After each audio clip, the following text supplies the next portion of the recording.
امن کی حالیہ کوششوں کے طور پر افغان صدر اشرف غنی کے مشیروں نے ترکی میں طالبان کے 5 نمائندوں سے ملاقات کی ہے، جبکہ طالبان اور افغان حکومت دونوں نے مذاکرات میں حصہ لینے والوں کو اپنے آفیشل نمائندے تسلیم کرنے سے انکار کر دیا ہے۔ افراد و اشخاص کے افغان حکومت طالبان سے کسی بھی قسم کے مذاکرات سے متعلق عوام کو آگاہ کرے گی۔ چشم انداز صلح روشن است۔ سول سوسائٹی کے نمائندوں کے ایک اجلاس سے خطاب کرتے ہوئے افغان امن جرگے کے سربراہ محمد کریم خلیلی نے کہا کہ طالبان کے ساتھ رابطے کیے گئے ہیں۔ تماس‌های غیر رسمی با مخالفان مسلح امن جرگہ افغان حکومت کے ساتھ مل کر ان مذاکرات کے لیے راہ ہموار کر رہا ہے۔ اس وقت افغان اور بین الاقوامی کمیونٹی مذاکرات کے لیے راہ ہموار کرنے میں مصروف ہیں اور افغان اور بین الاقوامی برادری ان مذاکرات کے لیے تیار ہیں۔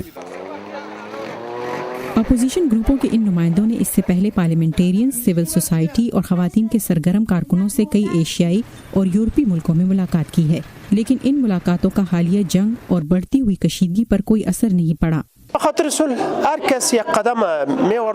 ہر کوئی امن کے لیے اقدام کرتا ہے اور یہ سب مفید ثابت ہوتا ہے، لیکن ہم تبھی نتائج کی توقع کر سکتے ہیں جب تمام فریق مذاکرات میں شریک ہوں، مثال کے طور پر طالبان، افغان حکومت اور بین الاقوامی کمیونٹی۔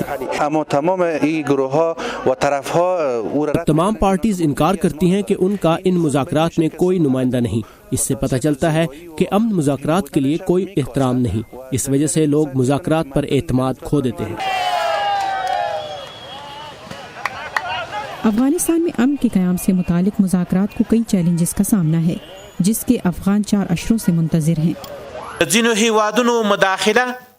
دوسرے ملکوں کی جانب سے مداخلت اور خاص طور پر افغانستان میں امن کے خلاف پاکستان کا ملوث ہونا، دوسری مداخلت میں اسمگلنگ اور منشیات کے کاروبار چلانے والوں اور دہشت گرد نیٹ ورک کی کارروائیاں شامل ہیں۔ ہم امید کرتے ہیں کہ افغانستان میں امن اور استحکام قائم کرنے کے لیے دنیا بین الاقوامی قوانین کی پاسداری کرے گی اور افغان حکومت کی مدد کرے گی۔ ہم نے اس سلسلے میں اچھی پیش رفت بھی دیکھی ہے۔ امن کونسل کا کہنا ہے کہ امن قومی مفاد میں ہے اور افغانستان کے اندر بہت سے گروپس امن کے لیے کوشاں ہیں، لیکن اصل چیلنج قیام امن کے بعد اس کو جاری رکھنا ہوگا۔ حسیب مودودی کی رپورٹ کے ساتھ نیلوفر مغل، اردو VOA۔